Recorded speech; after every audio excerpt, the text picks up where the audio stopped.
హైదరాబాద్ టోలీ చౌకలో జరిగిన ప్రమాద ఘటనపై జీహెచ్ఎంసీ కమిషనర్ కర్ణన్ సీరియస్ అయ్యారు. భవన యజమాని నిర్లక్ష్యం వల్లే ప్రమాదం జరిగిందని, యజమానిపై క్రిమినల్ కేసు నమోదుకు సిఫార్సు చేశామని, ఆ భవనాన్ని కూల్చివేస్తామని కమిషనర్ ప్రకటించారు. 99 రోజుల యాక్షన్ ప్లాన్లో భాగంగా రోడ్ల మరమ్మతులు, పారిశుద్ధ్యంపై ప్రత్యేక దృష్టి పెడుతున్నామని, ఇంటింటికి చెత్త సేకరణకు మెరుగుపరుస్తూ నగరాన్ని సుందరంగా మార్చేందుకు ప్రజలు సహకరించాలని కోరారు. అలాగే ఆస్తి పన్ను చెల్లింపుదారుల కోసం అందుబాటులో ఉన్న ఓటీఎస్ పథకాన్ని వినియోగించుకోవాలని అంటున్నారు జీహెచ్ఎంసీ కమిషనర్ తో మా ప్రతినిధి Shravan face to face.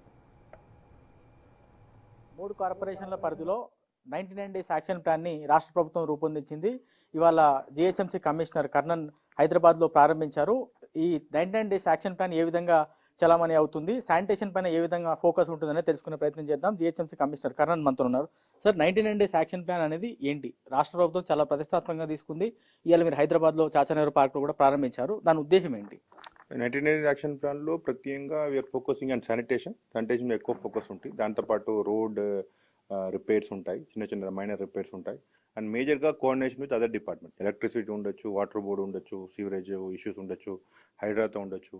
So అన్నీ ఏర్పాటు చేస్తాం. ఈ 90 డేస్ యాక్షన్ ప్లాన్లో పార్క్ మీద ఫోకస్ చేస్తాము, లేక్స్ మీద ఫోకస్ చేస్తాము, గార్బేజ్ వల్నరబుల్ పాయింట్స్ మీద ఫోకస్ చేస్తాము, కమ్యూనిటీ హాల్ మీద ఫోకస్ చేస్తాం, మహిళల గ్రూప్ని ఎక్కువ ఇన్వాల్వ్ చేస్తాము, అండ్ ఈ వేస్ట్ మీద ఫోకస్ చేస్తాం. అన్ని ఏర్పాటు చేయడం జరిగింది. సార్, ఇంతకుముందు మీరు శానిటేషన్ స్పెషల్ డ్రైవ్ని చేపట్టారు. దానికి దీనికి ఏం డిఫరెన్స్ సార్? రెగ్యులర్గా శానిటేషన్ పైన అప్పుడు కూడా ఫోకస్ పెట్టారు, రెగ్యులర్గా కూడా మీరు ఫీల్డ్ తిరుగుతున్నారు, జోనల్ కమిషనర్ కూడా ఫీల్డ్ మీద తిరుగుతున్నారు. ఏం డిఫరెన్స్ ఉంది? ఈ శానిటేషన్ స్పెషల్ డ్రైవ్లో ఓన్లీ శానిటేషన్ మీద ఫోకస్ చేసాం. అదర్ డిపార్ట్మెంట్స్ మీద సమన్వయం చేయట్లేదు.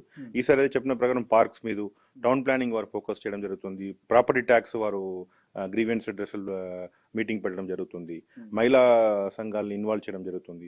సో కలెక్టివ్ అన్ని డిపార్ట్మెంట్స్ జిహెచ్ఎంసీలో అన్ని విభాగాలు పూర్తిగా పనిచేయడానికి ఏర్పాటు చేయడం జరిగింది. 99 డేస్ ప్లాన్లో ప్రత్యేకంగా శానిటేషన్తో పాటు రోడ్ సేఫ్టీ, దాంతోపాటు మహిళా శక్తిని ఇన్వాల్వ్ చేయడం, అదన్నీ చేర్పడం జరుగుతుంది.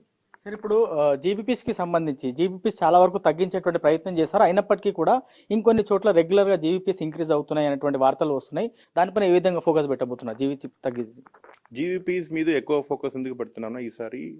శానిటరీ టీమ్స్, ఇన్స్పెక్టర్స్, అదేవిధంగా మన కాంట్రాక్టర్ రామ్కితో పాటు కోఆర్డినేట్ చేసుకొని, స్వచ్ఛ ఆటోస్ కూడా ఇన్వాల్వ్ చేసుకొని, ప్రత్యేకంగా ప్రతి ఒక్క circle level deputy SWM engineers identify చేసుకొని, అది మార్నింగ్ 9 o'clock లోపల ఎక్కడ మెయిన్ రోడ్స్లో, కాలనీ రోడ్స్లో ఎక్కడ వల్నరబుల్గా జీవీపీస్ గార్బేజ్ కనిపించడానికి ప్రాక్టీస్, ఇది ప్రాబ్లం కోసం వీఆర్ మెయింటైన్ స్ట్రాటజీ చేసాము. ఆ స్ట్రాటజీ ప్రకారం శానిటేషన్ మీద ఎక్కువ ఫోకస్, జీవీ పాయింట్స్ రిమూవల్ కూడా ఫోకస్ చేస్తున్నాం.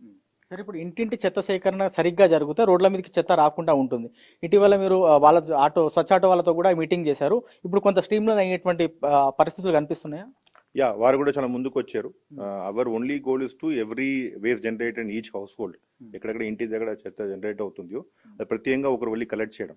మన స్వచ్ఛ ఆటోస్ ఉండొచ్చు, లేదన్నా సెల్ఫ్ హెల్ప్ గ్రూప్ ద్వారా ఉండొచ్చు, లేదన్నా రామ్కి డైరెక్ట్గా కలెక్ట్ చేయడానికి కమర్షియల్ టీమ్తో పాటు అన్ని ఏర్పాటు చేయడం జరుగుతుంది. సో ప్రతి ఒక్క ఇంటికి, హౌస్ హోల్డ్స్కి కవర్ చేయడానికి వారు కూడా ఇంకా ఎక్కువ వెహికల్ కావాలని అవసరం పడింది. దానికి కూడా మనం వర్కౌట్ చేస్తున్నాం. సార్, ఇప్పుడు జీహెచ్ఎంసీకి వస్తున్నటువంటి కంప్లైంట్స్లో ప్రధానంగా టౌన్ ప్లానింగ్కి సంబంధించినటువంటి ఫిర్యాదులు ఎక్కువ ఉంటున్నాయి. నిన్న ఒక ఘటన జరిగింది, దానిపైన ఏ విధమైనటువంటి యాక్షన్ తీసుకోబోతున్నారు సార్? ఆ బిల్డింగ్కి సంబంధించిన డెమాలిషన్ కూడా చేస్తున్నారని వార్తలు వస్తున్నాయి. Already we have given notice to them. మళ్ళీ వారు వితౌట్ నోటీస్ని పడుచుకోకుండా వారు యాక్షన్ చేయడం జరిగింది. సో వారి మీద కార్యాచరణ యాక్ట్ ప్రకారం ఎఫ్ఐఆర్ బుక్ చేయడం జరుగుతుంది, డెమాలిష్ కూడా చేయడం జరుగుతుంది. సార్, ఇంకోటి, మొత్తం గ్రేటర్ వ్యాప్తంగా ప్రాపర్టీ ట్యాక్స్ అంశం కొంచెం సీరియస్గా తీసుకున్నారు, నోటీసులు ఇస్తున్నారు. ఏ విధంగా ముందుకు వెళ్ళబోతున్నారు? ఫైనాన్షియల్ ఇయర్ ఎండింగ్ దగ్గరలో ఉంది. వన్ టైం సెటిల్మెంట్ ఇచ్చాం, దాని అందరూ ముందుకు వచ్చారన్నా వారికే బెనిఫిట్ ఉంటుంది. They can clear all their previous interest, they can pay their property tax, actual ఇది పే చేయడానికి అవకాశం ఉంది. ఇది మంచి అవకాశం, అందరిని వాడుకోవాలని కోరుకుంటున్నాను. ఓవరాల్గా గ్రేటర్ హైదరాబాద్లో నివసించేటువంటి జనాలకి ఇప్పుడు మీరు 99 డేస్ యాక్షన్ ప్లాన్ చేస్తున్నారు. సో జనాల కోఆపరేషన్ లేకపోతే అధికారులు కానీ సిబ్బంది ఎంత చేసినా కానీ పెద్ద ఉపయోగం ఉండదు సార్. హైదరాబాద్ నగరవాసుల దగ్గర నుంచి ఎట్లాంటి కోఆపరేషన్ కోరుతున్నారు? It's day to day activity, daily పని చేయాలి, daily we have to do all the work. We definitely request lot of support from citizens. వారి కోఆపరేషన్లో చాలా కష్టం అవుతుంది, వారిని కూడా యాక్టివ్గా ఎంకరేజ్ చేస్తున్నాం. వారు క్వాలిటీ ఆఫ్ లైఫ్ ఇంప్రూవ్ చేయడానికి కోసం అన్ని చేస్తున్నాం. సో డెఫినెట్లీ ఈ 19 డేస్ ప్రోగ్రామ్లో they can also see lot of changes, మార్పు తీసుకోవడానికి అవకాశం ఉంది. 3 కార్పొరేషన్లు అయ్యాయి, ఎందుకు సార్ స్ట్రెస్ ఏమైనా తగ్గిందా జీహెచ్ఎంసీ మీద ఇతర 2 కార్పొరేషన్ల కంటే? అంటే ఫిర్యాదు కూడా కొంచెం తగ్గినట్టుగా అనిపిస్తుంది. కార్పొరేషన్ వరకు డీసెంట్రలైజ్ వల్ల అన్ని జోన్స్ కార్పొరేషన్ వల్ల ప్రజలు కూడా నియర్ బై కార్పొరేషన్ వెళ్ళడం వల్ల కొంచెం ఇక్కడ తగ్గడం జరిగింది. Thank you.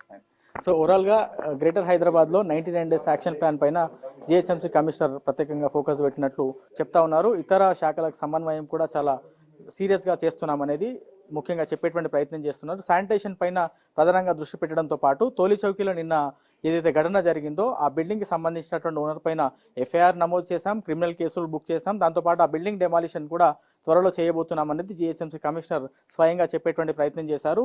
Greater Hyderabad municipal కార్పొరేషన్కి ప్రధాన ఆదాయ వనరు అయినటువంటి ప్రాపర్టీ ట్యాక్స్ పైన కలెక్షన్ మీద కూడా చాలా సీరియస్గా పనిచేస్తున్నాం. వన్ టైం సెటిల్మెంట్ని ప్రజలందరూ ఉపయోగించుకోవాలనేది జిహెచ్ఎంసీ కమిషనర్ పిలుపునిస్తున్నారు. మరి రాబోయే రోజులు ఎంత ట్యాక్స్ కలెక్ట్ అవుతుంది, ఈ 99 డేస్ యాక్షన్ ప్లాన్లో ప్రజల భాగస్వామ్యం ఏ విధంగా ఉంటుందనేది మనకి రాబోయే రోజుల్లో క్లారిటీ వచ్చేటువంటి అవకాశం కనిపిస్తుంది. ఇది ఓవరాల్గా గ్రేటర్ హైదరాబాద్ పైన మున్సిపల్ కమిషనర్ చెప్తున్నటువంటి మాటల పైన పూర్తి అప్డేట్. కెమెరామెన్ గౌస్తో శ్రవణ్, బిగ్ టీవీ, హైదరాబాద్.